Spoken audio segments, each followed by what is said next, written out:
Hello everyone, my name is Hong. I'm 28 years old. I work as a sales assistant at a famous bakery.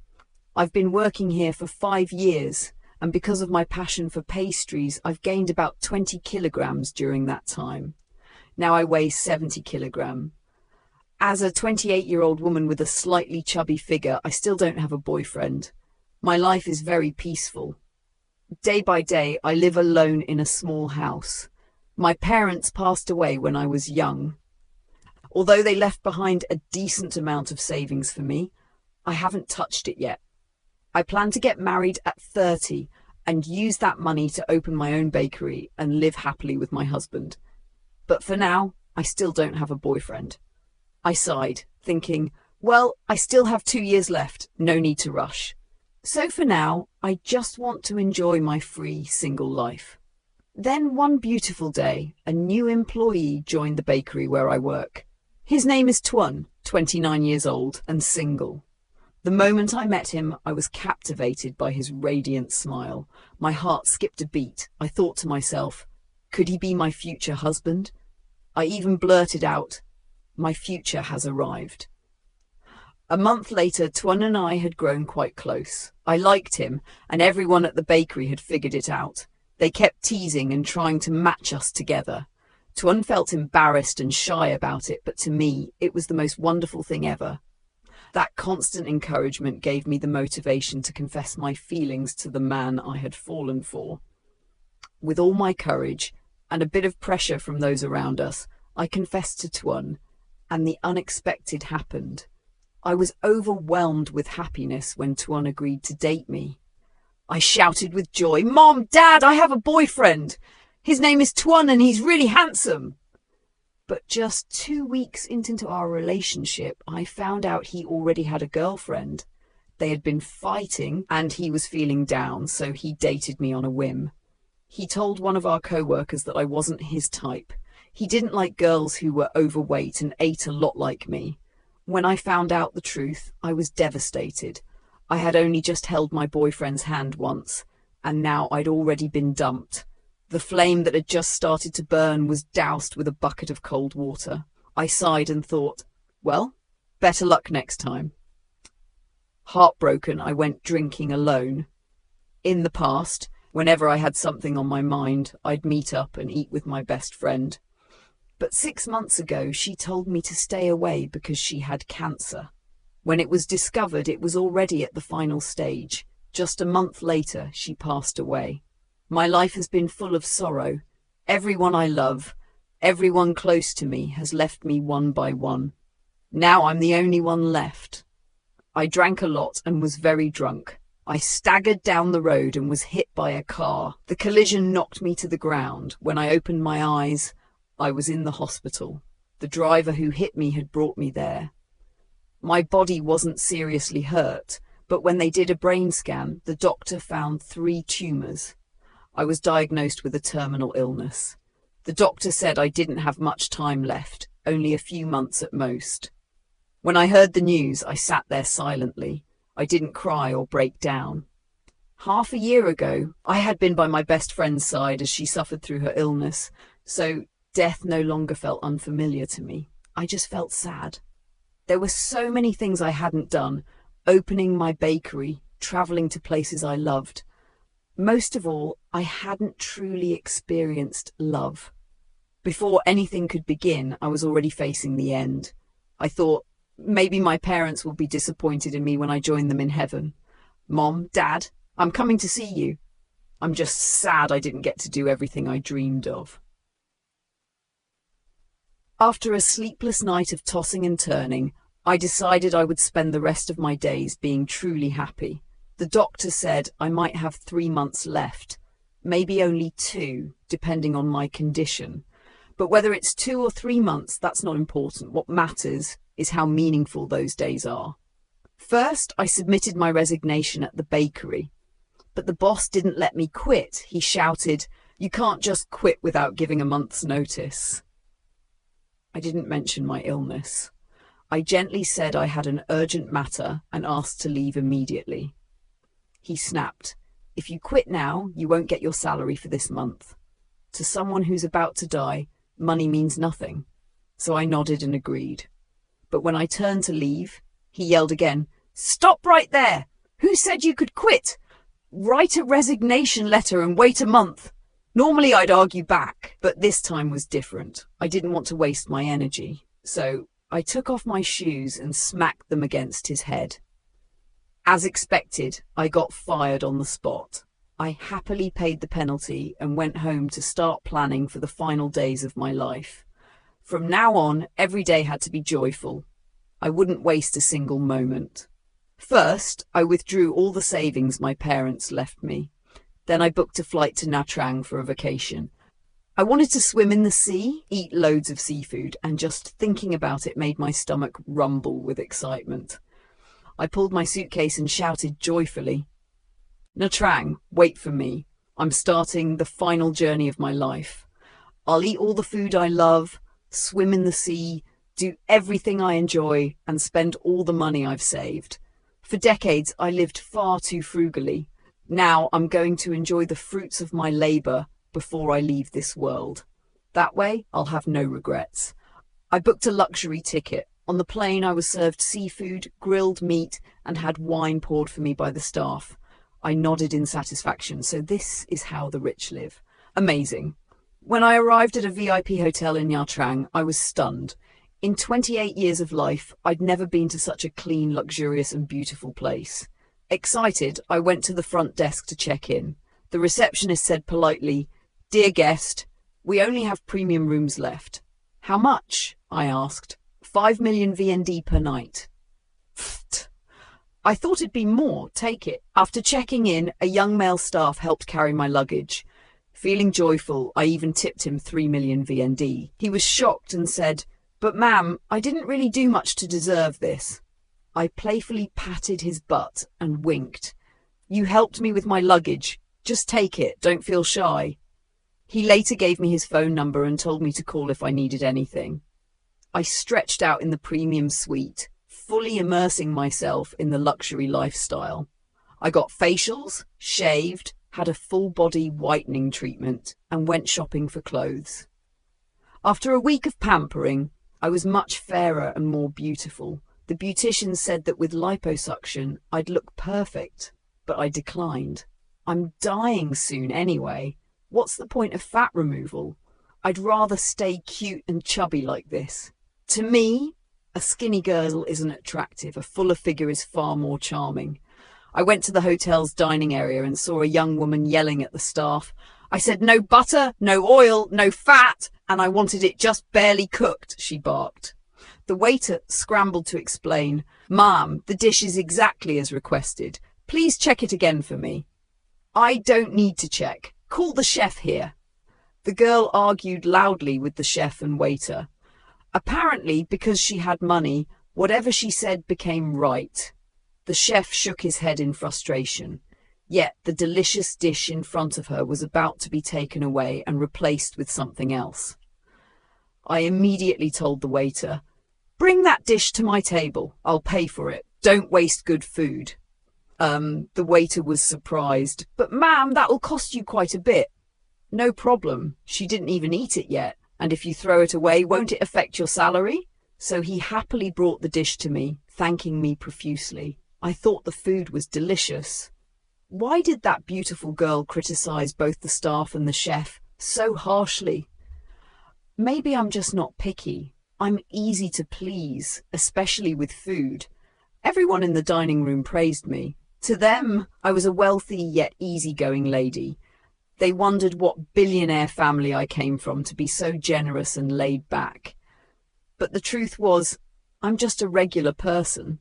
Having worked in sales for many years, I sympathized with the waiter. I too had once dealt with unreasonable customers like that. But the young woman seemed irritated and glared at me with sharp eyes.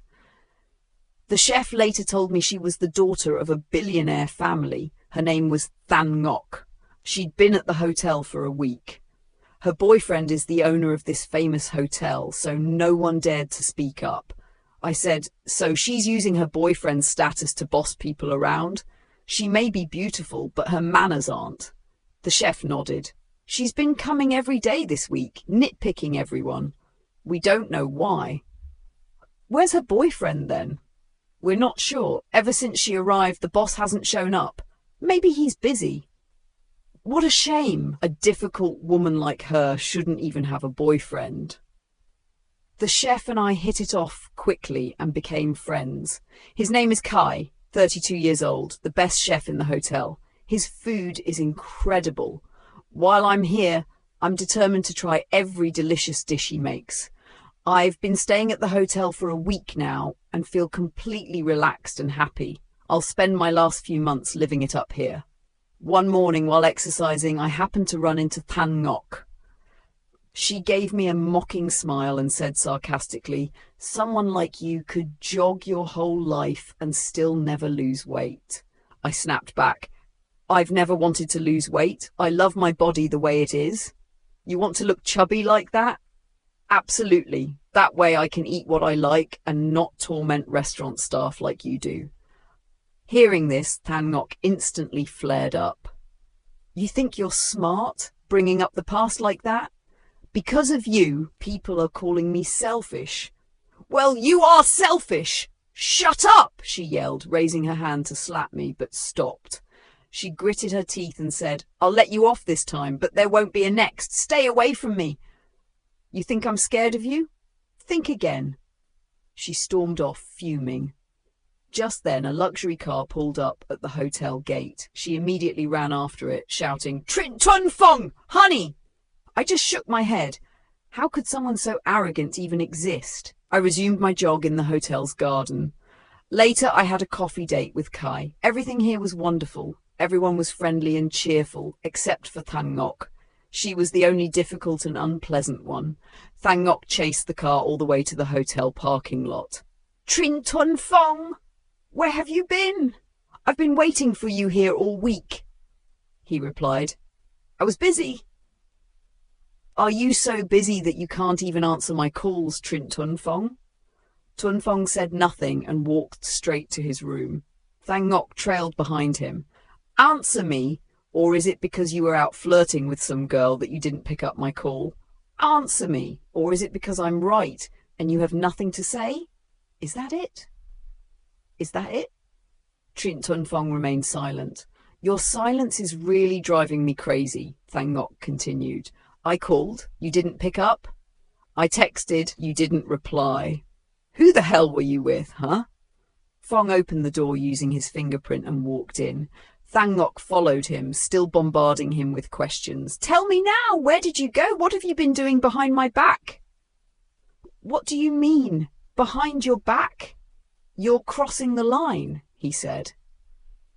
"Oh, really? Then why do you have a fingerprint lock on your door? Why won't you let me into your room? Hiding something, aren't you?" "Because you're too messy." "You're hiding something in here, right?" tinnhanh started rummaging around. She opened his closet, pulled everything out, and even looked under the bed, convinced he was hiding something. Tun-fong sighed. "Are you done searching?" "So where are you hiding it? What do you think I believe you're hiding? A girl? Or a man? Why don't you ask yourself what exactly you think I'm hiding?" "I've had enough," he said. "Let's end this." "What? You're breaking up with me?" "This whole past year of dating you has been exhausting. Your jealousy is unbearable. I have my pride. I need a girlfriend to share life with, not a paranoid, immature child like you." Furious, tinnhanh screamed, "So you found someone new? That's why you want to break up? You scumbag! You disgusting bastard! You're the one who's delusional. We've never had a real relationship. It was all an arranged setup from our families. I told you from the start, we're not a good match, but you insisted on clinging to me. Your coldness and indifference toward me all this time, I know it. You definitely have someone else. Stop blaming it on us not being compatible. That's just an excuse.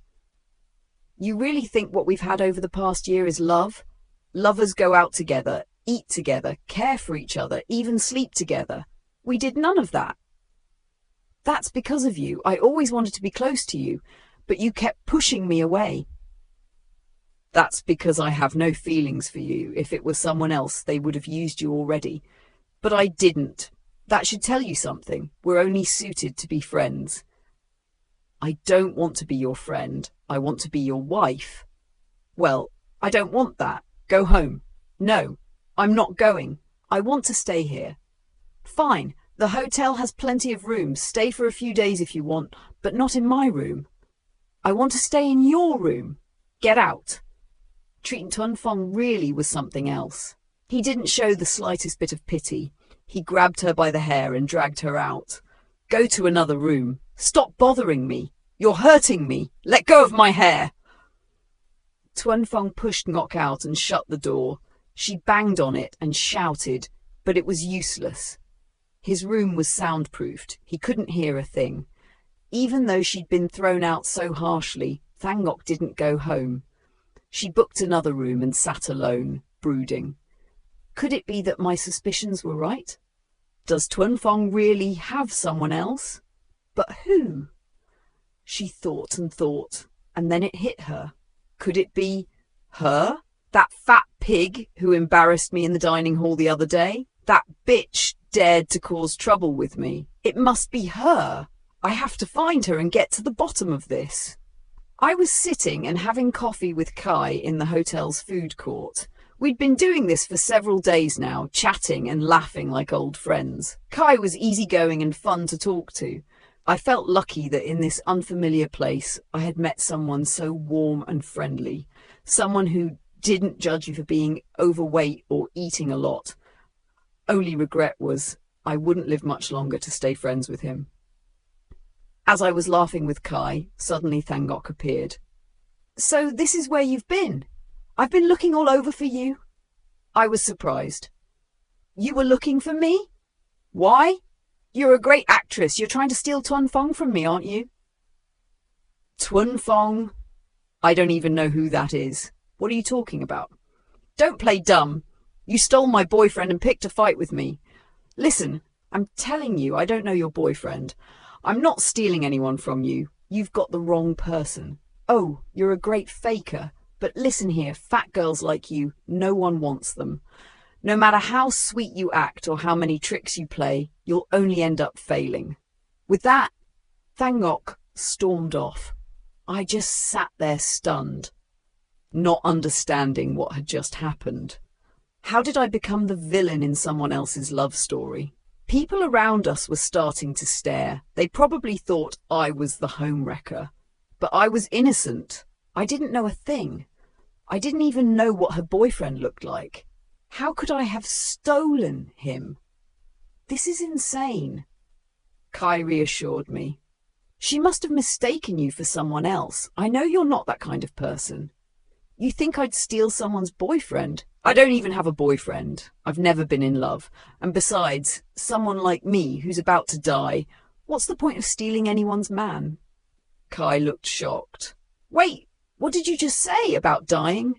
I was joking, I said quickly. Let's go back. We've got work in the morning. Okay, if anything happens, call me. Yes, I will. Thank you. Another strange but somehow happy day at the hotel. I feel that my life is really comfortable. This morning, I got up to exercise around the hotel park, then went back to my room to take a shower, had breakfast, and then went to drink coffee. My life is leisurely and relaxed like this. I don't have much time left anyway. I want my final days to be truly comfortable. Today, Kai was very busy because he had a lot of work at his hotel, so he didn't have time to go for coffee with me anymore. The closer it gets to the weekend, the busier Kai becomes. Sitting alone at dinner, I ordered a famous bottle of wine from here and slowly sipped it, enjoying the romantic atmosphere, the delicious wine and food, yet it all lacked love. I sighed, feeling my fate was really miserable. I'm about to say goodbye. Take the medicine, then he'll sleep with you, and you can throw a tantrum. He's like that. He won't leave you. Just like my husband now. Before, when we were in love but didn't sleep together, he wanted to break up several times. Then I married him. After sleeping together, he got attached to me until now. Thang Ngok thought for a moment and said, Good idea. Help me buy some aphrodisiac medicine and warm it up for me, okay? All right, I'll buy it. Tomorrow I have a hotel guest, so when I arrive I'll call you to the hotel gate to pick it up. Okay, thank you. Thangok's friend handed her a small package and told her to put one pill into a glass of orange juice and give it to Tuan Fong to drink. The medicine takes effect in just 15 minutes. Whether man or woman, after taking this medicine, they become extremely excited and lose control over their emotions.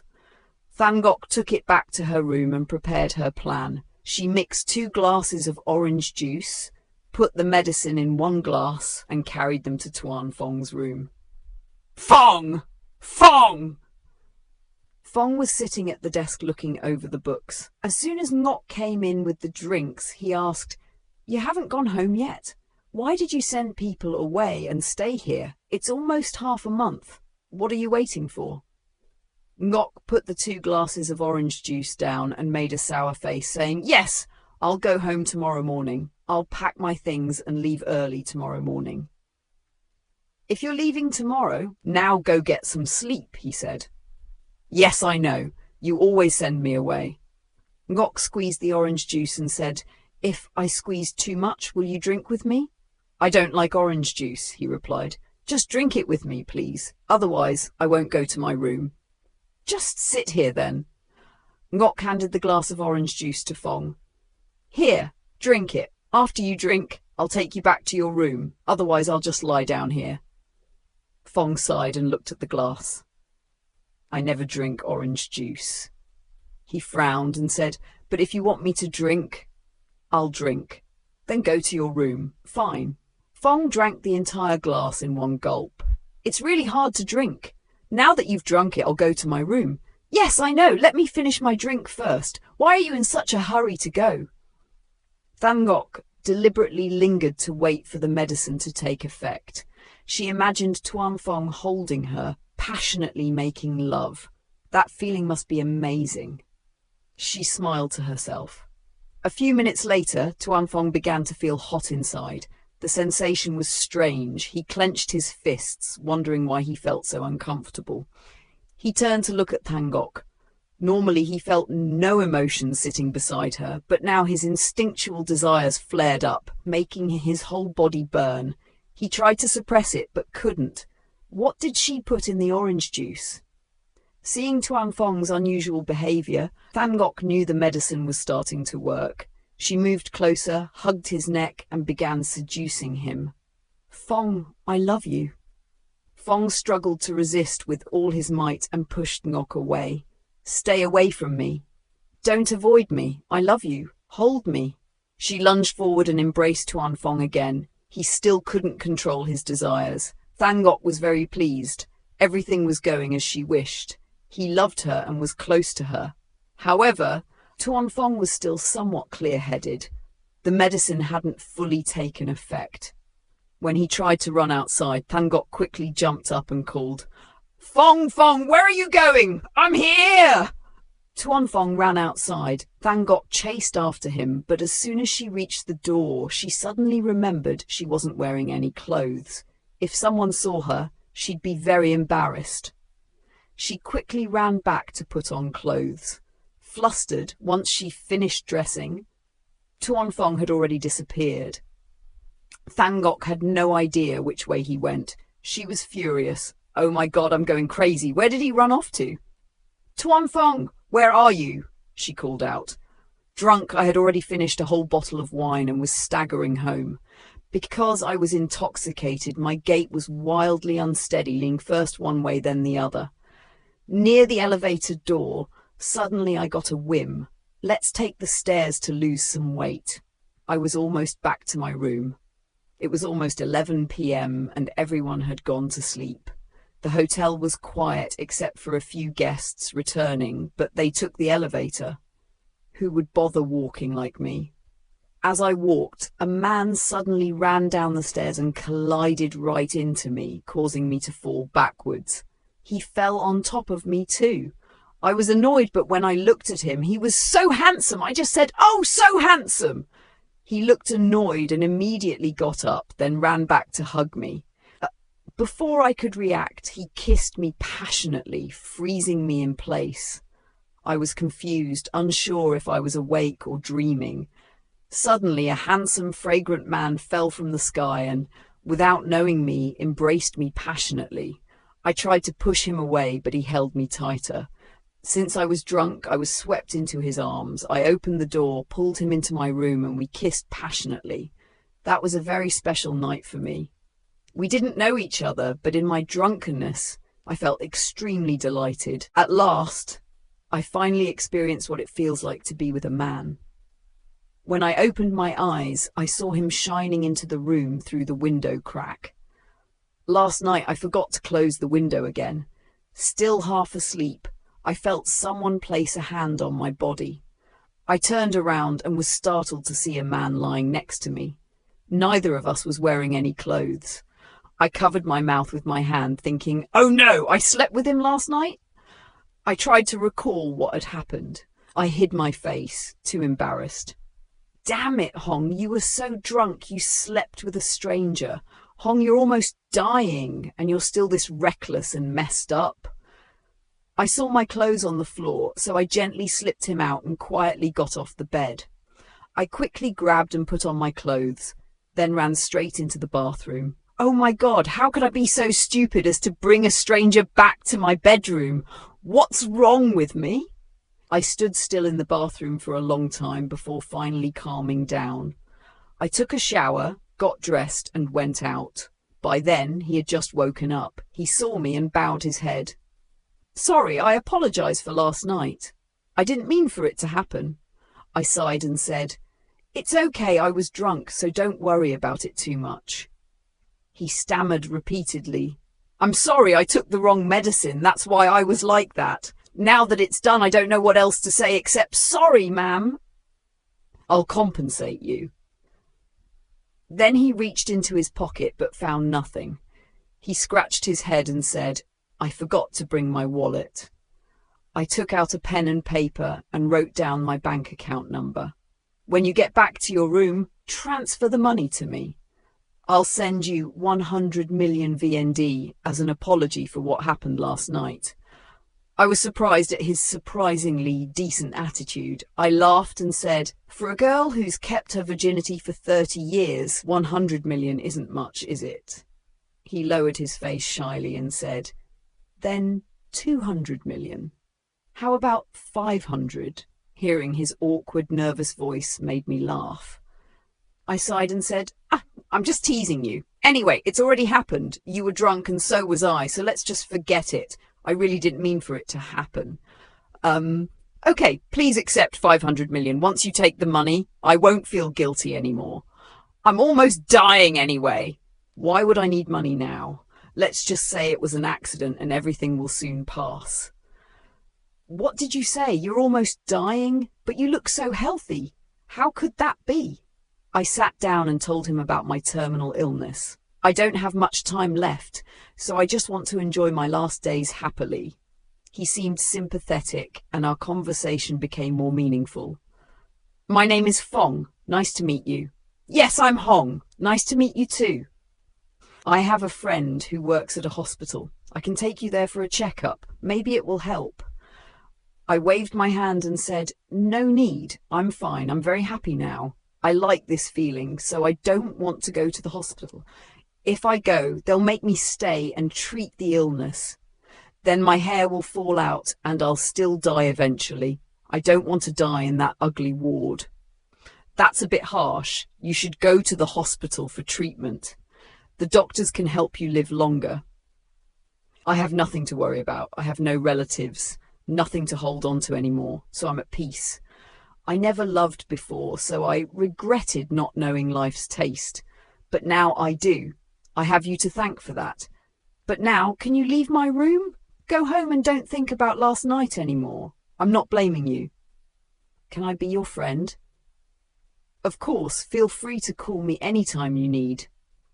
I looked him up and down and said, "Than, what are you doing here? Oh, I know, you're a security guard, right? You look familiar." Fong laughed. His beautiful smile made my heart melt. Oh my God, how can someone be so handsome and have such a gorgeous smile? "Yeah, I'm the hotel security guard." No wonder he looked familiar. We talked for a while longer, then Fong went back to his room. I went down to the hotel restaurant to eat. Kai came over and said, "Hello, what do you want to eat today? Shall I make you a steak or something else?" "Just that, thanks." "Eating so little, you'll get hungry." "That's enough. Eating a lot will make me fat." Kai looked surprised. "Since when are you afraid of gaining weight? You never used to be like that." "From today, I'm going to eat less and eat reasonably, not recklessly like before." While Kai and I were talking, Fong came over with Than Ngok, that arrogant girl. I quickly hid my face. "Why did I have to run into him here?" Kai asked. "What's wrong? Don't you want to see that arrogant girl?" "Oh, I remember now. She acts all high and mighty because her boyfriend owns this hotel. She thinks she can do whatever she wants." So he's the hotel owner?" "Yes, but he's decent. Yet he has such an awful girlfriend." "How do you know he's decent?" "I talked to him once." "You talked to him? I thought he was just a security guard. Turns out he's manager. Oh my God, I give up."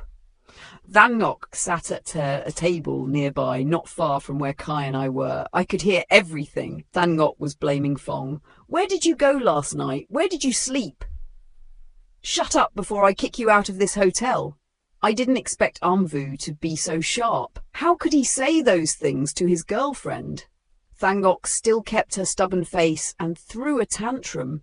Fong made him speak up. "Where did you sleep last night? Suddenly you ran outside and hid somewhere all night." "It has nothing to do with her. I haven't even bothered to settle accounts with her yet. You dared to put aphrodisiac in my orange juice, and I drank it because of you. Last night was very enjoyable for me." "I never put any drug in your orange juice." "Then where did you sleep last night? With another girl?" Than Ngok heard that and narrowed her eyes. She gritted her teeth. Ugh, but she couldn't blame Fong because she was the one who pushed him into that situation. She stammered, "He was with another girl." "Yes, that's right. It was a wonderful night, thanks to you. I'm giving you until noon today to refuse. You must pack your things and leave this hotel or I'll drag you out myself. Also, you have to pay for all the expenses you caused during your stay here. Nothing's free, remember that." Than Ngok was upset and cried, expelled by Fong, but she still sat there, staring at Fong while he ate. "Who is that girl?" Than Ngok asked again. Fong ignored her. He ate as if nothing had happened. Than Ngok pressed on. "Who is that girl? So quick! Could she be staying in this hotel?" "Shut up! Why are you so annoying? Who is she?" "It has nothing to do with you." "But I want to know. I want to know her name, where she lives, whether she's fat or skinny, pretty or ugly." "She's fatter than you, prettier than you, and a better person than you. I already have a girlfriend. Don't bother me anymore." Than Ngok kept asking deliberately, "Could she be in this hotel?" Fong sighed, stood up and said, "I can't even have a meal in peace with you around. Just go home before I have to call security." Passing by where I was sitting with Kai, Fong came over and asked, "Have you finished your meal, Kwan?" I felt a little awkward since I was meeting the form, probably meaning the Lady Hong or some acquaintance. "Yes, I'm done." "Then come out and hang out with me. Are you the chef at the hotel?" Kai nodded and said, "Yes, that's right." "Then get back to work." Yes, I know." Fong tugged my arm and said loudly so Than Ngok could hear, "Come on, my dear." I was stunned. What did he just say? He pulled me outside. Than Ngok saw this and immediately ran after us. "Tuan Fong, stop right there." Fong ignored her and dragged me to the car. Than Ngok ran ahead and blocked our car, forcing Fong to slam on the brakes. The moment the car stopped, Than Ngok ran to bang on the car door. "Let me out! Let me out now!" I was completely confused. I thought in my head, she must know that last night Fong slept with me. That's why she's furious and now trying to get jealous and mess things up. What should I do? While I was worried and unsure, Tuan Fong calmly said, "Let me go, my dear."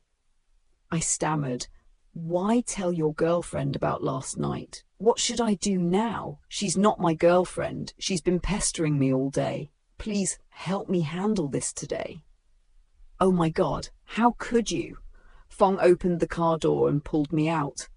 Thang Ngoc was so angry she could barely speak.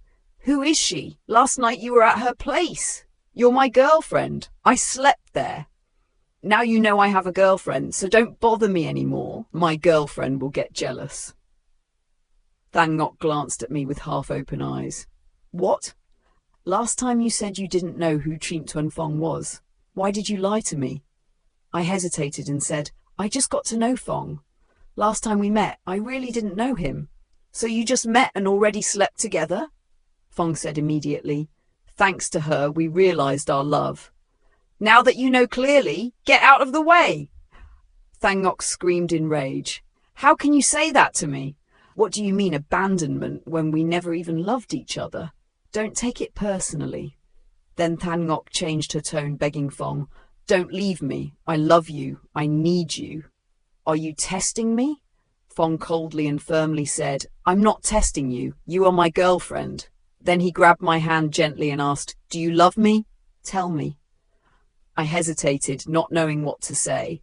Phong said, if you're silent, that means you admit it. Now get away so we can go patrol. Phong pulled me into the car and sped off, passing right in front of Thang Ngoc. She stared after us with a hateful look. I sighed and muttered to myself, why did I get involved in this mess? It's all because I was careless when drunk.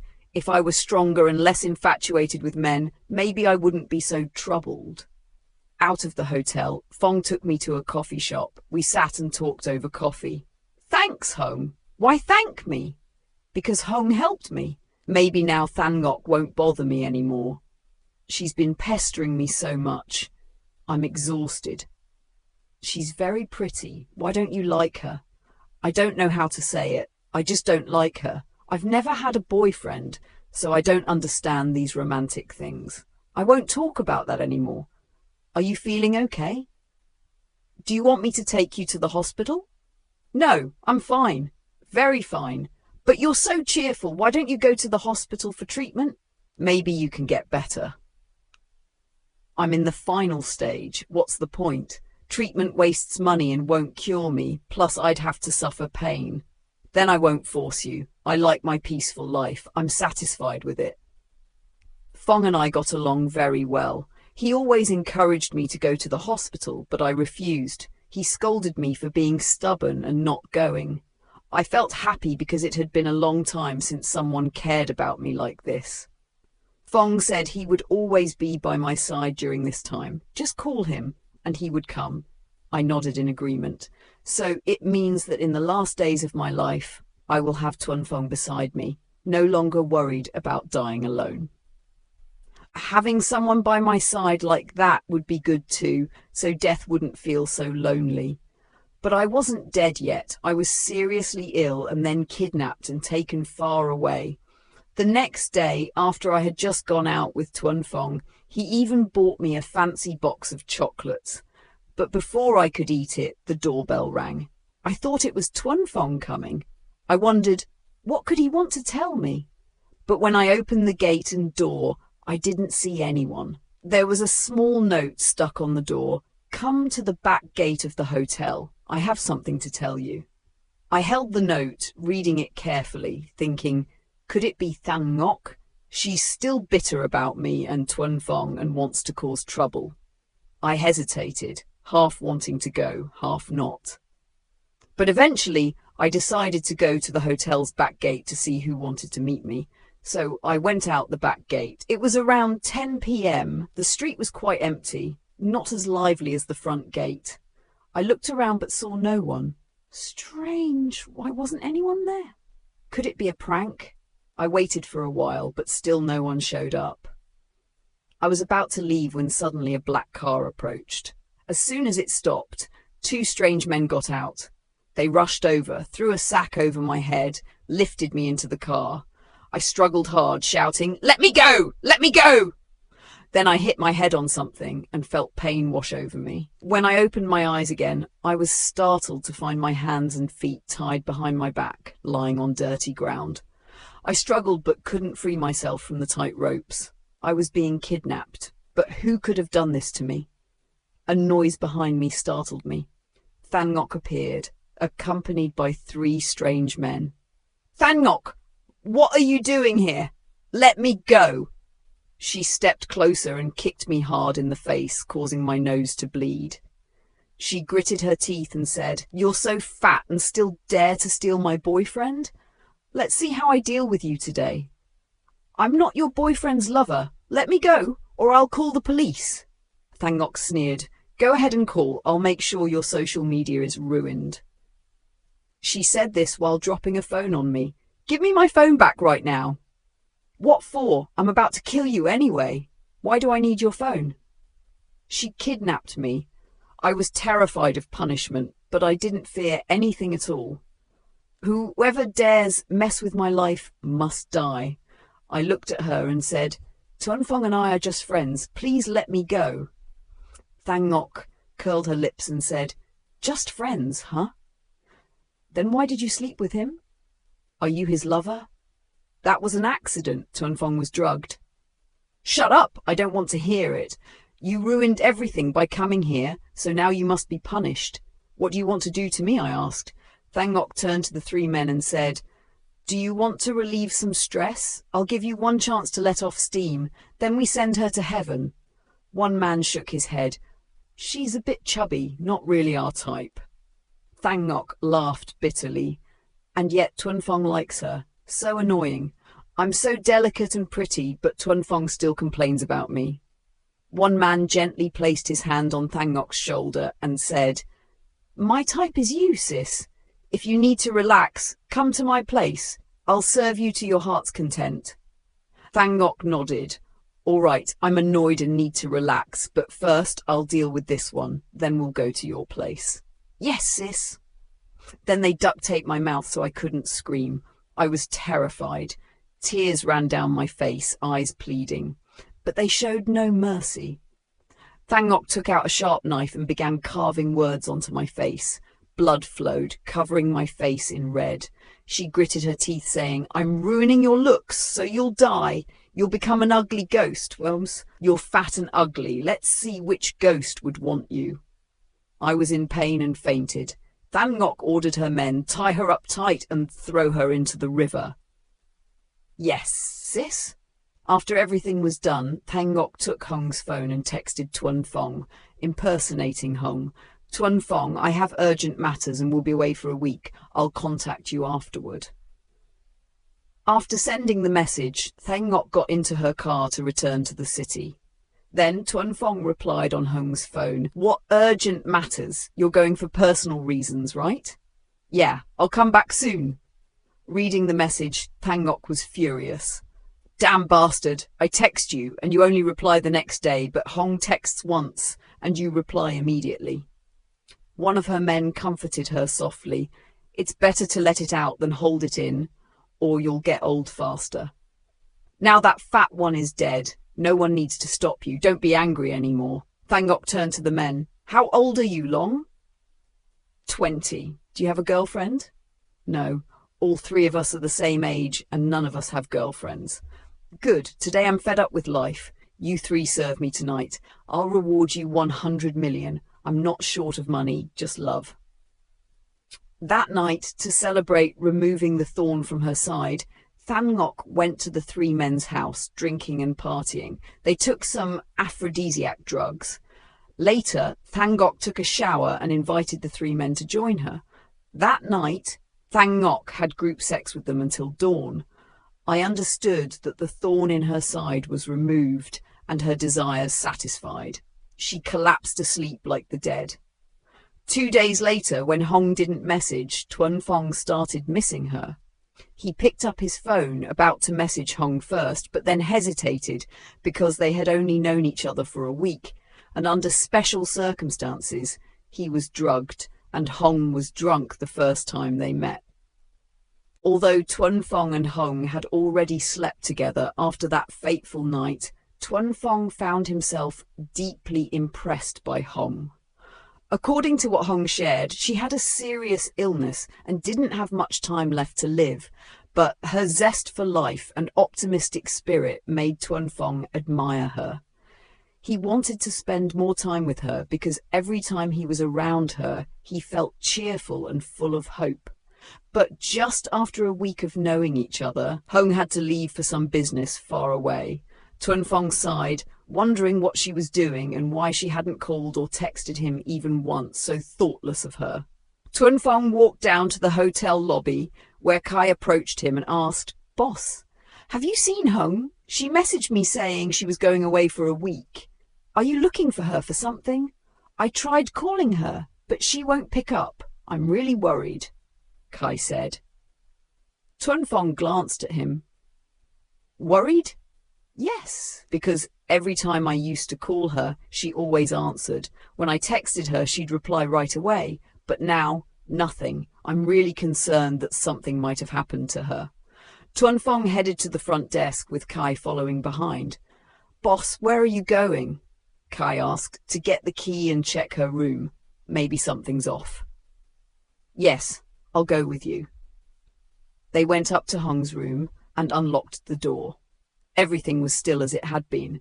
Her suitcase, clothes, and cosmetics were all there.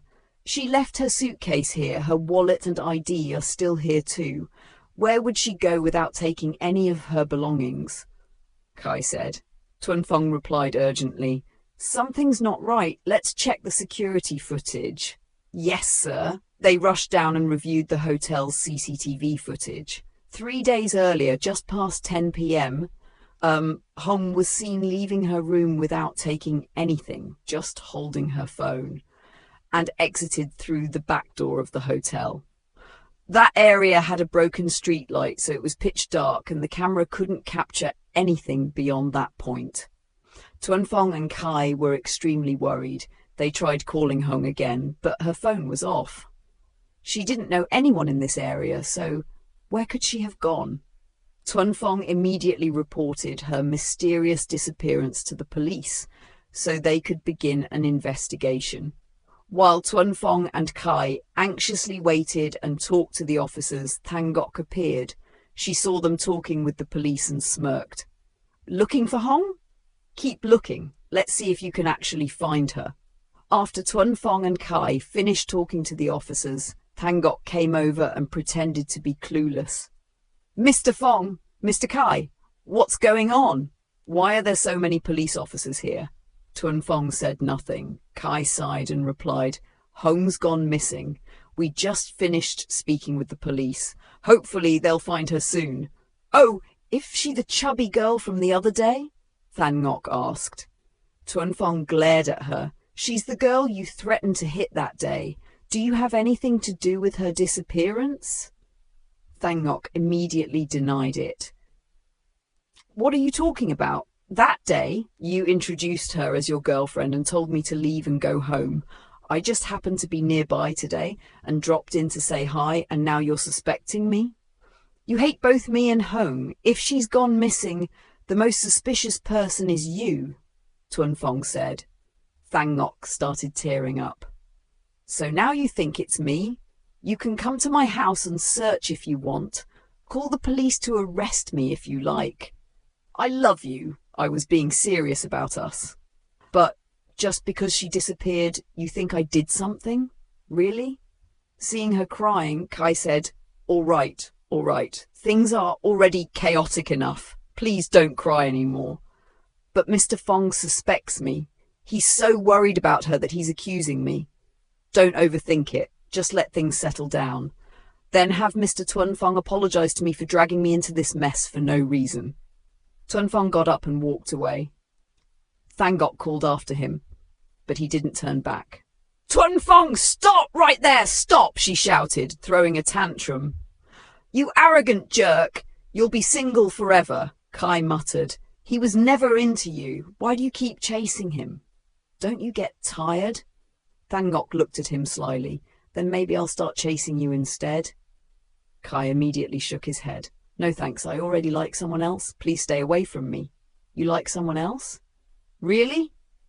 Yes, now if you'll excuse me, I have work to do. Goodbye. He walked off, leaving Thang Ngok alone. She sat there fuming. What's so great about that fat girl that both of the most handsome guys in this hotel are worried about her? First Tuan Fong, now even Kai, the best looking, most talented chef here. What kind of dumb luck does she have? But then her expression changed. She smirked coldly. Anyway, she's probably already dead at the bottom of a river. No need to envy a dead woman. In the following days, Tuan Fong, Kai, and the police searched everywhere for Hong, but couldn't find her. She didn't have any family or close connections, so besides Tuan Fong and Kai, no one else really cared. The more they searched, the more hopeless it seemed. Tuan Fong sadly returned to the hotel and told the staff to leave Hong's room untouched, in case she came back one day. He entered her room and opened her closet to find her diary. He read every single word, not skipping a line, soaking in all of her thoughts and feelings. After finishing the diary, he hugged it tightly to his chest. Strange, why am I hoping so much that she'll come back? This girl I met on that fateful night. Hong, where are you? Are you okay? With such a serious illness, where could you have gone? Tuan Fong sat holding her diary until he dozed off. Eventually, he placed it back into the drawer and left for his own room. A year later, in a remote coastal village, an old woman was yelling while holding a broom. Hong! Hong! Can't you move your legs faster? Running slower than a turtle. How are you supposed to lose weight like this? Moom! I'm exhausted. Can I please take a break and have some rice? Hong whined. You've only done a few laps and you want to quit already? I've done 18 laps, just 2 more and I'll stop. I'm running myself to death here. But her mother insisted she finish the full 20 laps every day. I was completely out of breath from running, but my mother still wouldn't let me off the hook. Not only that, she even made me push a heavy cart full of fish to the market to sell. My mom is too harsh on me. After finishing the run, I dragged myself back home, starving so badly that I was seeing stars. The moment I saw the meal my mom had just laid on the table, I reached for it. Let's eat, Mom. I'm starving. Everything's spinning in front of me. My mom snapped. Go wash your hands first. Playing around all morning and now you want to eat? I'll wash later. I'm using chopsticks anyway, not eating with my hands, I replied. There you go again, always arguing. That's all you're good at. You had to run 20 laps. Now you're hungry and complaining. You think I should just let you eat right away? I quickly scooped some rice into my bowl and added a piece of braised pork. My mom gave me 1 more braised egg and said, That's it, just 1 bowl of rice, 1 piece of meat and 1 egg. That little? How could I possibly be full with that, Mom? She smacked my hand and said, That's all you're getting. You're already chubby enough. Are you going to make me run every day and do all this work, then feed me so little? That's like exploiting my labour, Mom. I have to do this if you want to lose those 20 kilos. Just look at your photo from a year ago. See the huge difference?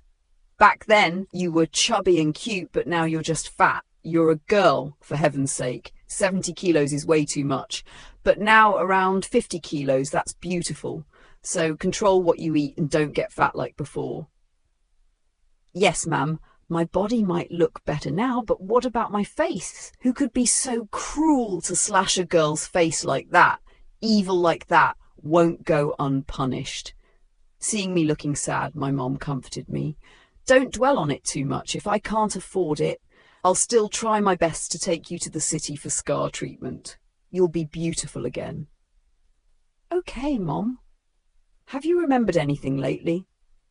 I sighed and shook my head. No, other than the name Hong, I don't remember anything. Maybe you're right. Maybe I really am an orphan with no family. That's why no one's looking for me. That might be for the best. Stay here and I'll take care of you for the rest of your life, okay? I'll raise and love you like my own daughter. So don't worry too much. Yes, Mom. but I don't understand what crime I could have committed to deserve being slashed in the face and thrown into a river. They tried to kill me. They must have hated me a lot, right? No, sweetheart. With a face as kind and gentle as yours, I'm sure you didn't do anything wrong. Bad people just tried to harm you. You're only anxious because you haven't remembered everything yet. Don't be scared. I'll always be by your side. You're my daughter now. Thank you, Mom. You're so kind to me. I'll be grateful to you for the rest of my life. Life in our little coastal village is quite lively despite being poor. Every morning, Mom and I go jogging, 20 laps for exercise. Then we have breakfast and head to the seafood market to sell fish. We eat simple meals right there at the market. In the evening, we come home, cook dinner together, and afterward, Mom makes me go out walking again. Day after day, it's the same routine. All the neighborhood kids are used to seeing me by now. They often tease me about the 2 big scars on my face. They call me Scarface Hong. But even though they tease me, whenever they have snacks, they share them with me. They know my mom doesn't let me eat much because she's afraid I'll gain weight. So whenever she's not around, they sneak food over for me. Life here is simple but joyful. I'm not sad about the scars anymore. What hurts is that I still don't remember where I came from, who my real family is, or what really happened. Why was my face slashed and my body thrown into the river like that? I used to have dreams where a man called out to me, "Hong," but after that one time, I stopped dreaming about anything. What really happened? Why can't I remember anything? Who am I? Where did I come from? What do I need to do to remember it all? I've been lying awake night after night, unable to sleep. Tuan Fong had been away on a business trip for a week. When Can returned to the hotel, he saw a hotel staff member cleaning out Hong's room without permission. He became furious and yelled, "What are you doing? Who told you you could go in here?" Startled, the staff member quickly bowed. "Sir, she's been fired! Get out right now!" A gentle voice suddenly came from behind. "Tuan Fong." He turned and saw his mother. He sighed and lowered his voice. "Mom, when did you get here?" "I arrived this afternoon. Why are you yelling like that at hotel staff?" "She went into a guest's room without permission." "Calm down. Let's go back to your room and talk. I have something to discuss." She signaled the staff to leave, then followed Tuan Fong into his room. "Have a seat, Mom. Is everything at work going all right over there?" "Yes, everything's fine, Mom." "Okay. First, I missed my son, so I came to see you. Second, I wanted to meet your girlfriend. And third, I heard from someone that the guest who rented VIP room 12 disappeared a year ago. Yet you've left all their belongings untouched in that room. Why?" "Because I know she'll come back." "What's wrong with you? That VIP room has been vacant for a year. You know how much money that's wasting? That guest skipped out on the bill and you still won't let the staff clean up the room. What are you clinging to? If she was coming back, she would have done so by now." "She will come back.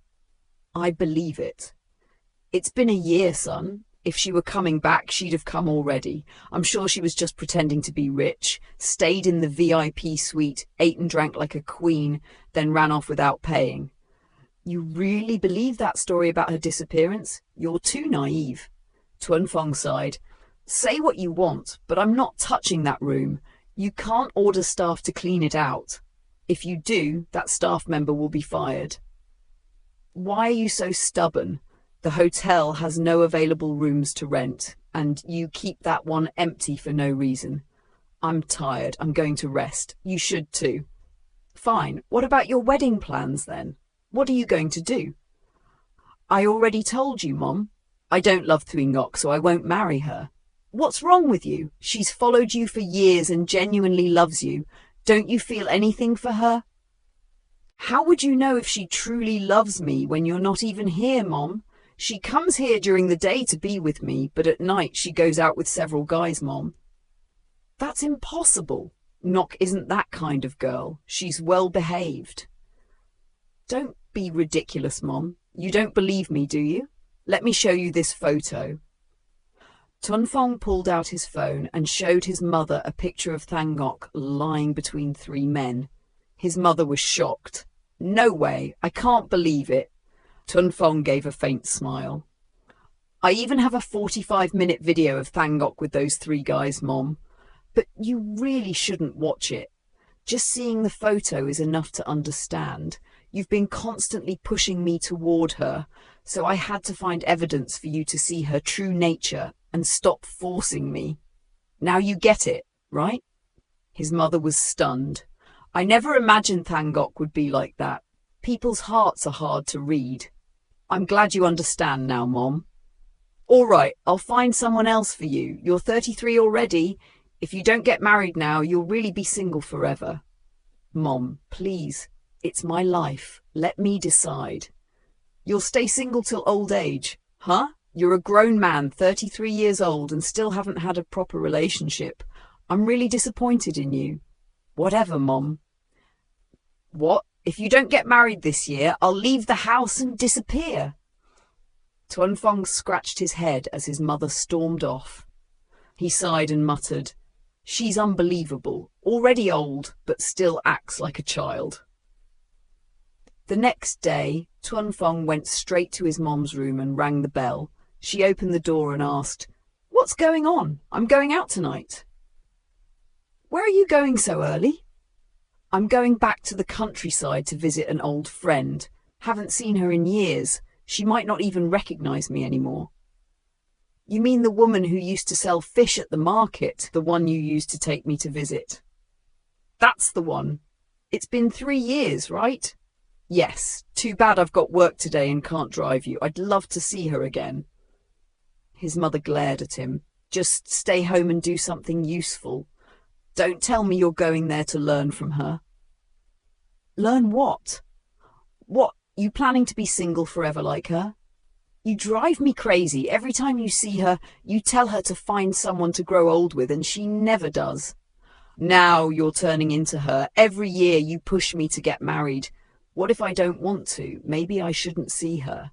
You two are the same. Both single.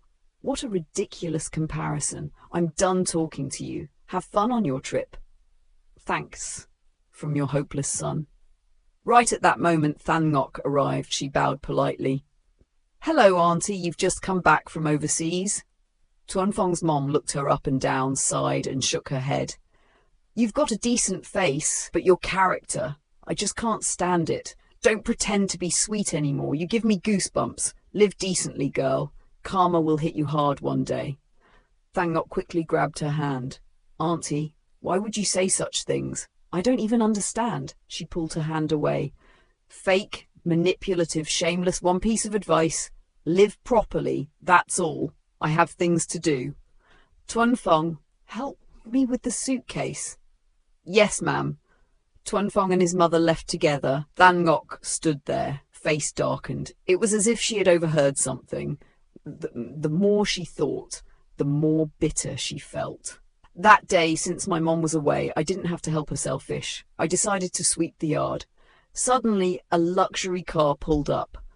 A well-dressed woman, around my mother's age, but with the air of wealth, stepped out, dressed head to toe in designer brands. She asked me, "Excuse me, dear, is this where Mrs. Lan, the fish vendor, lives?" "Yes, that's my mom." "Are you looking for her?" The woman took off her sunglasses and looked at me closely. "Oh, did I get the wrong person? Mrs. Lan doesn't have a husband, so how could she have a grown child?" "I'm her adopted daughter." "Oh, I see. Where is she now?" "She went shopping. Would you like to come inside and wait? I'll help you carry these bags." "Thank you, dear." Inside, I poured her some water while we waited. We chatted, and I learned a bit about her. "My name is..." She said she had something for us, a small gift for me and my mom. "Oh, that's really kind, but I don't want to trouble you." "You silly girl, don't reject it so quickly. Let me tell you something. Your mom and I aren't just friends. She once saved my life. I was drowning in the ocean, and your mom pulled me out just in time. From that day on, we became friends. I used to live in Vietnam and visited her often. but in recent years I moved overseas and haven't come back much. I see. My mom's been living alone for a while now. I've wanted to help her financially, maybe give her capital to do business, but she's so stubborn. She's never accepted a single cent from me. Yes, I've lived with her for a year now. I know what she's like. Very straightforward and independent. She won't rely on anyone. Soon after, my mom came back from shopping. When she saw her friend, she jumped with joy. They hugged tightly. "Mrs. Thumb, it's been so long. Are you well?" "Strong as a bull. How's your life in Australia?" "Great, but I've missed you a lot." "I've missed you too. Shall we have a drink today? I brewed an excellent batch of rice wine. One whiff and you're hooked." "Oh boy, guess we'll have to get drunk." Seeing my mom that happy made me smile. It was the most beautiful friendship I'd ever witnessed. She turned to me. "Hung, go prepare some food. We've got a very special guest today." I heard her loud and clear from the kitchen as she chatted joyfully with her old friend. "Oh, by the way, this girl is Hung, my adopted daughter." I already figured that out. Knowing that the girl just talked to each other, the girl is pretty, but unfortunately her face is scarred. This Mrs. Lan, I'm taking her up to the city to have the scars treated. I plan to take her next month. I've already asked. The cost is quite high, so I'm gathering money. How much more do you need? I'll cover the rest. It has to be treated quickly for the girl, otherwise she'll lose her youth. Now that's the situation. Please help me. I'll collect the money and pay you gradually. You keep saying that. It's like I'm giving the girl away, but she's not getting anything. Why not? If I want, I have to pay. But you're so stubborn, just like back in the day. I've never been stubborn. You argue again? Why is that? Why don't you get married? When you get old and weak, who will take care of you? I'm not comfortable leaving you alone here. You're worrying too far ahead. I already have Hong's child. Yes, but she's a daughter. She'll get married and leave. She can't stay with you forever. She only visits me sometimes. That's enough. Oh my God, I won't argue anymore. Let's keep drinking. Come on, bottoms up, bottoms up. Why is there so much water in the bowl? Hong, what's that smell? It's burnt. Hey Hong, don't light the stove, okay? She said it's burning. Lan came over, so our mom and I had to sleep under the bridge. Mom and Mrs. Tam were completely drunk. Mrs. Tam was so drunk she couldn't go back to the city and had to stay at my house. We only shared a bed, but those two old friends kept arguing non-stop without resting. While I was cleaning the dishes, I noticed her phone ringing. Her son was calling because she hadn't come home. I took the phone into my room and called Mrs. Tham. "Mrs. Tham, you have a call." She slurred, "My son's calling, disturbing me." "Yes, ma'am. I told him you're sleeping at Mrs. Lan's. He knows now. She'll come back tomorrow morning." "Okay, yes." I left the phone and answered the next call. "Hello? Who is this?" "Is my mom there?" "Yes, Mrs. Tham is sleeping at Mrs. Lan's tonight. She'll come back in the morning." "Oh, that's right. Probably my mom got drunk again." "How do you know that?" "Every time she goes there, my mom, Mrs. Lan, always gets drunk." "By the way, who are you?" "I thought Mrs. Lan lived alone." "I'm Mrs. Lan's adopted son." "Since when? That voice sounds so familiar." "Familiar? I don't know you at all. Okay, I have to go clean up. Bye." I hung up immediately. I was busy cleaning and taking a shower. No time to be teased. After showering, I locked the door and went straight to bed. Dad just had a drink with Mom and Mrs. Tham, so my eyes were stuck shut. Tuan Fong tossed and turned, unable to sleep. He sat up and opened Hong's diary, flipping through page by page. Whenever he couldn't sleep, he reread Hong's diary. The hopelessly lovesick guy had memorized every word in that diary, yet he kept reading. "Hong, where are you?" It wasn't until late afternoon the next day that Mrs. Tham returned to the hotel. Tuan Fong was waiting in the room. "Mom, you're back. Why are you so late?" "Long time no see. Mrs. Lan and I had a lot to talk about, so I came home late. This time she brought a really good batch of homemade wine, so I had to drink to enjoy it before coming back." Tuan Fong teased. Did she get married this time? Mrs. Tam sighed. Not yet, but I feel more secure because she has a smart and quick adopted daughter. That's good. The only sad part is the girl's face has 2 long scars. Mrs. Lan told me that a year ago, when she rescued the girl from the sea, something had happened. The girl's face had been scraped clean, then put in a sack and thrown into the sea. But because the girl lost her memory, she doesn't remember anything. A year ago? Yes, a year ago.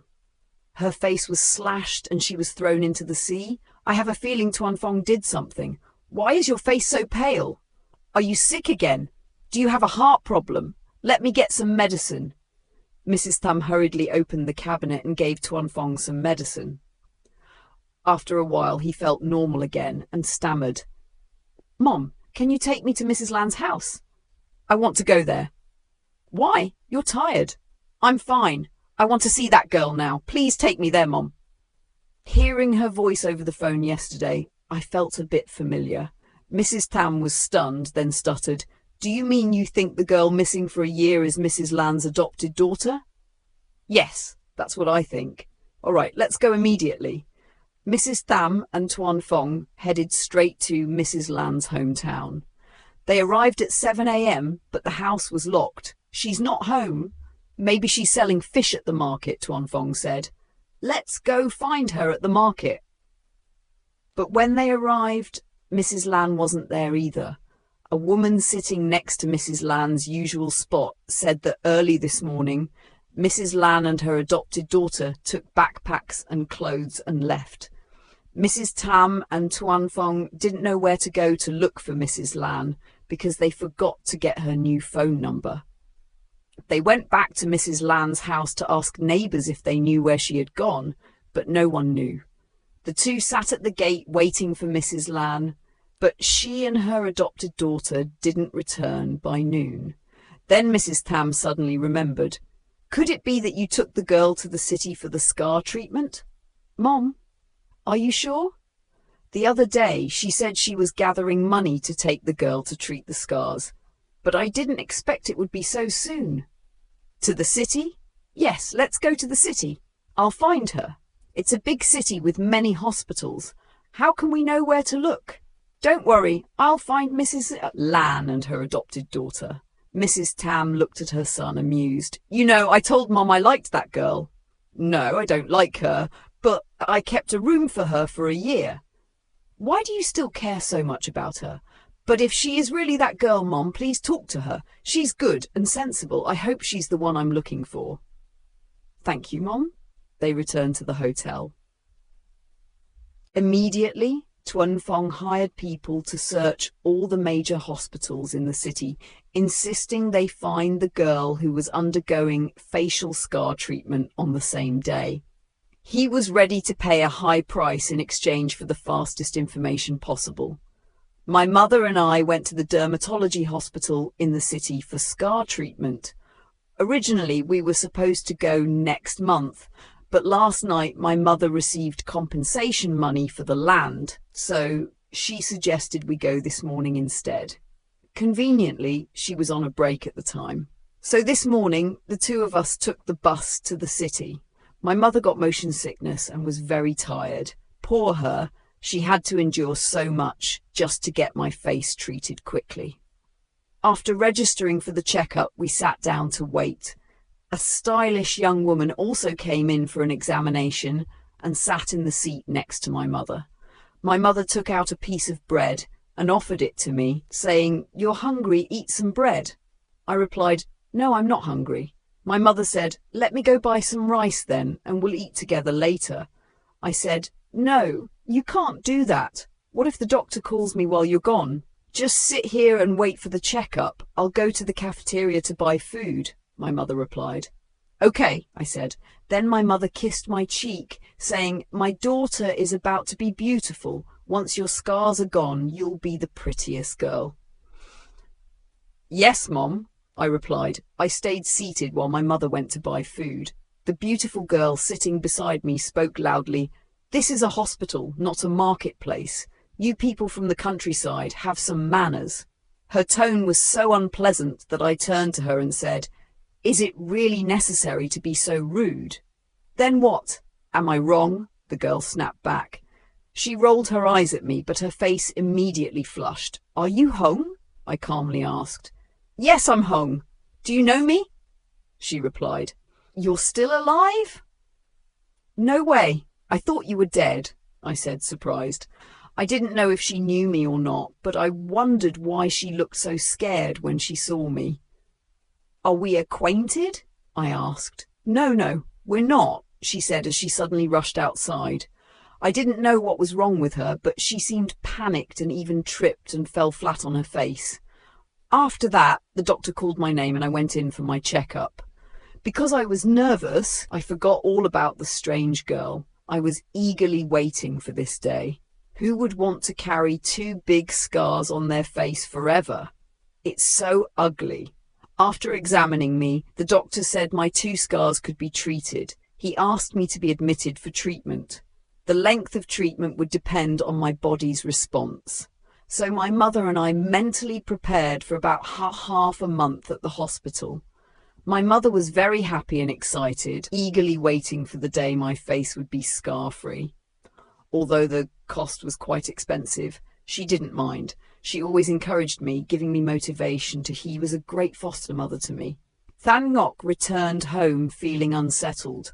She sat in the living room, her legs trembling uncontrollably. Long came out and hugged her. My dear, what's wrong? He asked. Than Ngoc hugged him in fear and said, Long, something's happened. Calm down and tell me, Long urged. Than Ngoc stammered, It's Hong. Hong is still alive. Long was shocked. No way. Are you sure? You just saw her at the hospital, so it can't be a mistake. There are many people who look alike, Long said. No, I'm not mistaken, Than Ngoc insisted. She's thinner now, much thinner, but I still recognized her by the 2 scars on her face. I personally cleaned those scars. I remember it clearly. It's Hong. She's not dead. Long still couldn't believe it. How could she still be alive? You threw her into the sea yourself. It doesn't make sense. You have to believe me. Hong is still alive. I saw her with my own eyes today, Than Ngoc said firmly. Did she say anything? Didn't recognize you? No, she didn't say anything and was very calm. If what you say is true, she must have lost her memory. Otherwise, she would have reported to the police by now, not disappeared without a trace for years. Than Ngoc added. What should I do now? What if she remembers and reports to the police? Long worried. Don't worry, let me handle it, Than Ngoc said. I'll go to the hospital and investigate her. Since she is Hong, I'll find a way to deal with her. So please don't worry. Than Ngoc hugged Long tightly and said gratefully, Thank you, Long. Only you care about me. All right, stop crying now. If you love me, I will protect and take care of you forever, as long as you stay by my side, Long said. Than Ngoc wanted to use Long to handle Hong, so she nodded and pretended to love Long deeply. Yes, I love you, Long, but I'm afraid you'll think I'm old. I'm 10 years older than you, Than Ngoc joked. It's okay, I have a driver's license now, Long said as Than Ngoc hugged him. Long was young and inexperienced, so he would easily be fooled by Than Ngoc's sweet words. Meanwhile, Tuan Fong kept pacing, waiting for a call. His mother was dizzy and frowned. Sit down for 5 minutes, Mom. You're getting dizzy, he said. Tuan Fong kept murmuring, Why is it taking so long? Half a day has passed and still no news. Suddenly the phone rang. Tuan Fong answered immediately. Hello? Is there a result? We have found the girl named Hong, who is receiving scar treatment accompanied by her mother, Mrs. Huang Thi Lan. I'm sending you the hospital room number and address now. Great, thank you, Tuan Fong said and hung up. May, let's go. They found her. All right, let's go, his mother replied. Tuan Fong quickly drove his mother straight to the dermatology hospital at the address given. His heart was pounding fast. His emotions were indescribable. Hong, is that you? I was undergoing scar treatment, so the doctor had wrapped my face completely, leaving only my eyes visible and red from pain. After the treatment, I lay still on the bed, while my mother held my hand tightly. He took my hand and asked, "Does your daughter hurt anywhere?" My child gently nodded because my face was swollen so much that I couldn't speak.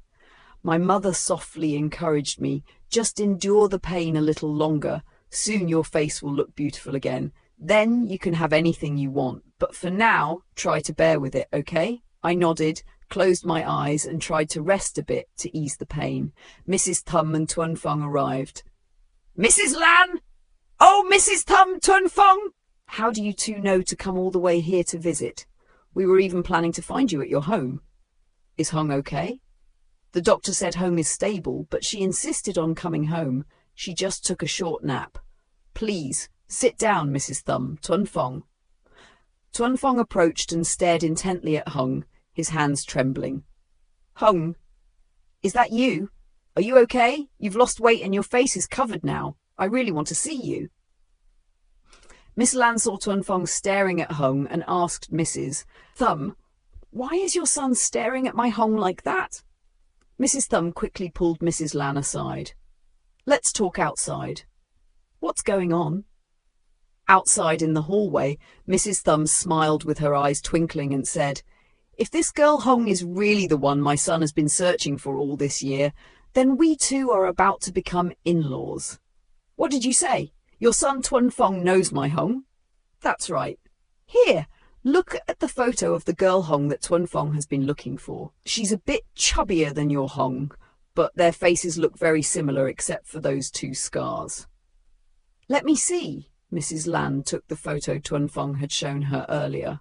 After looking, she said, "Yes, this is Hung, my adopted daughter.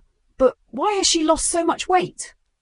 "Since she came here, I made her run every day and eat less to lose weight. She's already lost 20 kilos. When I first brought her home, she was just as chubby as that." "That means she will soon be able to find her relatives." "Oh, Mrs. Thum, I'm so happy. I'm so happy too. My son Tuan Fong has been taking care of Hung for a whole year." They hugged each other joyfully in the hallway. I woke up feeling someone holding my hand tightly. "Hung, try to answer me." "Who is it?" I whispered. "It's Tuan Fong. I've searched everywhere for you but couldn't find you. You disappeared for a whole year." "Oh, you know me?" I was surprised. "Yes, I'm Tuan Fong. I stayed with you at the Huangjia Hotel." "The Huangjia Hotel sounds familiar, but I still can't remember. Do we know each other?" "Yes, we're very close. I don't know what happened to you, but someone cut your face and harmed you. Don't worry, I'll find the person who did this and make them pay for what they did to you." Though I still couldn't remember, hearing him made me feel familiar. "You are indeed the Hung I've been searching for. It's normal that you feel familiar. I'll help you remember everything, trust me." "Yes," I replied. Tuan Fong told me stories about the times we went out together, eating and having fun.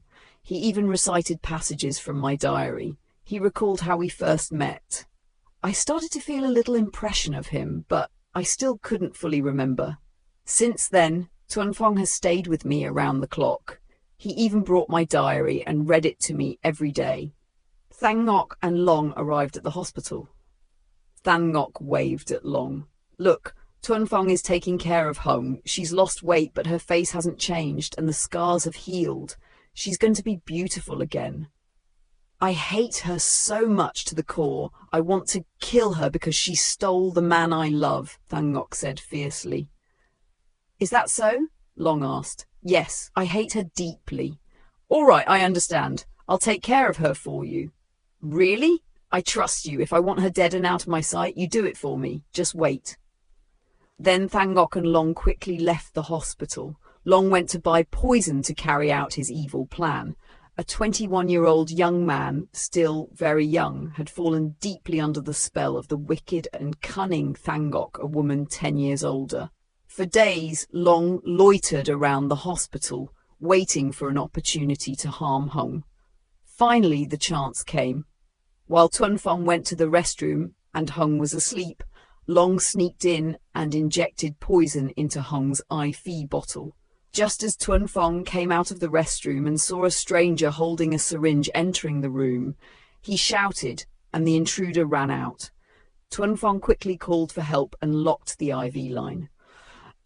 I woke up to find many people gathered in my room, all terrified by the intruder's brutal act. Long was caught immediately while trying to escape. Thangok was also exposed and arrested right after. The two cold-blooded criminals were detained for investigation related to Hong's disappearance a year ago. From then on, Thangok and Long's lives were over. Their days behind bars gave Thangok plenty of time to reflect on what she had done. I had my scars successfully treated and now I was beautiful. The scars were completely gone. Tuan Fong took me back to the hotel to my room, hoping I would remember everything. When we reached the hotel gate, Tuan Fong cheerfully said, "We're here. Let me introduce you to your love. This is our love hotel." Suddenly, memories flooded back.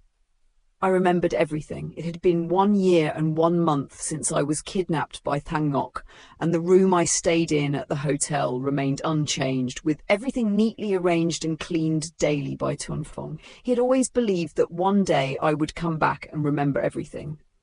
Then I suddenly recalled.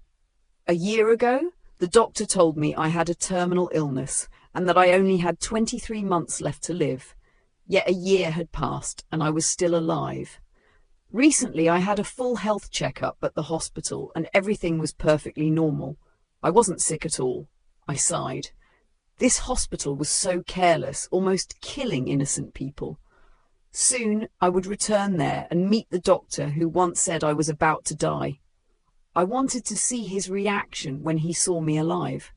I sat silently, lost in thought. Fong came closer and held my hand, asking, "My dear, is it true that you love him?" I had already remembered everything, but I pretended not to recall anything to tease him. "Tuan Fong, don't you remember anything at all? How could you be so bad?" Tuan Fong encouraged me. "Just take your time. You'll remember eventually.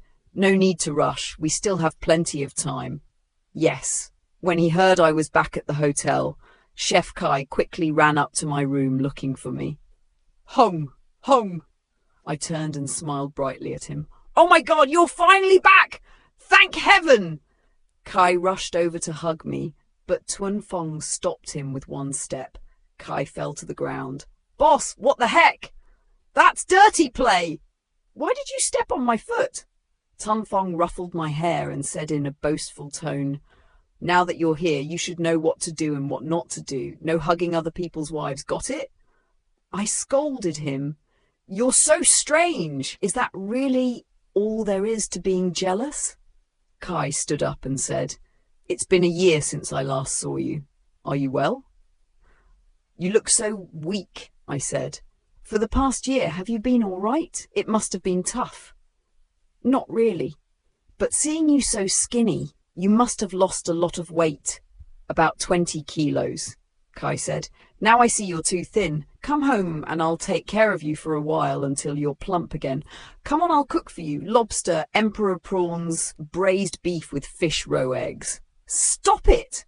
If my mom knew I ate this much, she'd kill me," I said. Tuan Fong said to Kai, "Go to the kitchen and prepare a feast to welcome Hong back." "Wait, I haven't even talked to Hong yet." "What's going on? Are you openly flirting with your boss's girlfriend now?" "Dear boss, have you heard of Rule 30? Is that so? Then reward him already." I kissed Fong on the forehead and snapped, "Is that enough?" "Not enough. I want something else." "What else?" Tuan Fong picked me up and carried me straight to the bedroom. "I like it better this way." "But it's broad daylight. How could you not remember me after a whole year apart?" Just as we hugged on the bed before anything else could happen, Mrs. Thum and Mrs. Lan suddenly walked in. "Fong! Hong! What are you two doing in there? Come out here. Look at your faces. Straighten up, fix your hair and clothes, then get out." Tuan Fong and everyone else prepared a party to celebrate my return at the hotel. To me, it was a very special party. There was Tuan Fong, Mom Lan, Aunt Thum, Kai, and everyone around me congratulating me on coming back safely. After that, Tuan Fong proposed to me amid everyone's blessings. I accepted his proposal, the special man in my life. When the party ended, Tuanfong and I took Mom Lan back to my hometown. I wanted her to stay close by, but she said she wanted to return to the village where she was born and raised. I owe you so much. I can't stay by your side and take care of you forever. Mom, come live with us. Mom Lan held my hand gently and said, I want to live in the village where I'm most comfortable, dear. Later, you can visit me once a month, all right? And when you two have a baby, I'll come up to help take care of the little one for a few months. How about that? Mom, I don't want to be apart from you. Come on, you're 29 now. Get married and take care of your own life. If you stay with me, you'll never get married. Mom then turned to Tuanfong and said, you have to take good care of your wife and kids. She's an orphan with no family left, so she'll only have you to rely on. Don't do anything wrong to her. Aunt Tum came closer and said, don't worry, if Fong misbehaves, I'll help Hung teach him a lesson. I'm here for her, so rest assured. All right, you're the only one I trust. I'll prepare plenty of good wine for your next visit so we can drink all night long. I'm waiting for that. We'll party till we drop. No going home until we're drunk. Definitely. Well, I'm going now. Take care, my old friend. You too. I told the kids to take her home, and Tuanfong and I brought Mom Lan back to the village. Then we returned to the city. Tuanfong held my hand tightly and said, finally, I've waited for this day. I feel so happy. Thank life for bringing you to me. Yes, Tuanfong, I love you. I love you too. Let's go back to the city. Yes. Back at the hotel, I changed clothes and took a shower. Seeing Tuanfong still sitting on the chair, I said, it's late. Aren't you going to your room? Fong scratched his head. Don't want to go yet. Your room is ready. The man I love looked older and darker after just 1 year apart. He confessed he often had insomnia. I didn't know what to say except that I cared deeply. We lay together, cuddling and talking all night, no end to our stories. It was 3 a.m. and neither of us was sleepy. Later, Tuanfong heated some instant noodles with sausages. After eating, we started teasing each other.